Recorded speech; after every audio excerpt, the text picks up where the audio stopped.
This is K.M. Weiland, and you're listening to the 51st episode of the Wordplay Podcast. Lately, I've been finding myself in lots of conversations about art, and how it's deeply connected to truth and beauty.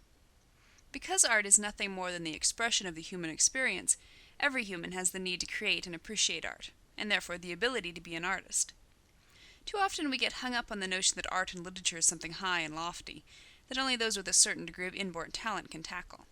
But this is anything but true. As fiercely unique individuals, we all have something inside us that deserves to be expressed and shared with others. Art is inside all of us, and if we add desire as a catalyst, we're all capable of refining our art into something that can be shared with the world. Writing, in particular, is an art that can be learned by almost anyone, and speaking personally, I can say thank heavens it's so. Don't forget that my site is undergoing a major overhaul, and I'm interested in your input. If you have any suggestions on how I can improve my site and my blog to better meet your needs, please drop me a line at km.weiland, that's W-E-I-L-A-N-D, at ymail.com. How Scene and Chapter Link Control Pacing, the latest post in the video series on my blog, explains a few simple tricks for perfectly adjusting the pacing and tone of your novel. You can watch the video on my blog at wordplay-kmweiland.blogspot.com. New videos are posted every Wednesday. Meanwhile, enjoy this week's podcast. Generality is the death of the novel. Fiction is about specifics. In real life, we may get away with being ridiculously vague, as in, give me that thingamajig over there. But only because the specifics are staring us in the face. In fiction, however, we must hit the specifics and hit them hard.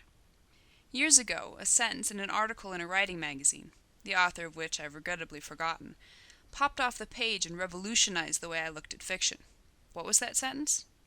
Generality is the death of the novel. We can easily write passages in which the characters pick flowers, pour themselves a drink, or put on some clothes, and in all likelihood these general descriptions will get the job done. But how much more evocative, how much more memorable when we write that the characters picked dew-wet daffodils, poured a lukewarm cup of Earl Grey tea, or put on a threadbare cardigan. Just by switching out words and adding a few tiny details, we can move from dull to dazzling. This is a principle that reaches far beyond just basic descriptions.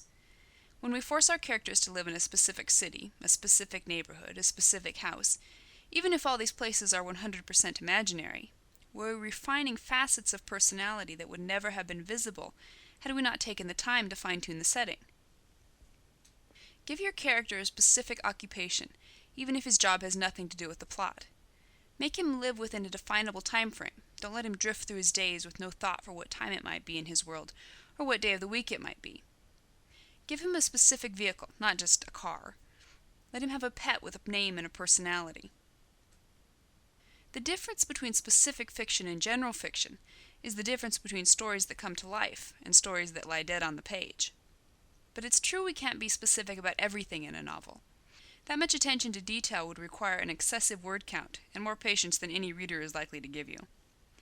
Readers aren't going to care if the plant thrown away in the neighbor's dumpster is a philodendron, unless the plant is important to the story. The amount of specificity we expend on any object depends greatly on the size of its role in the story.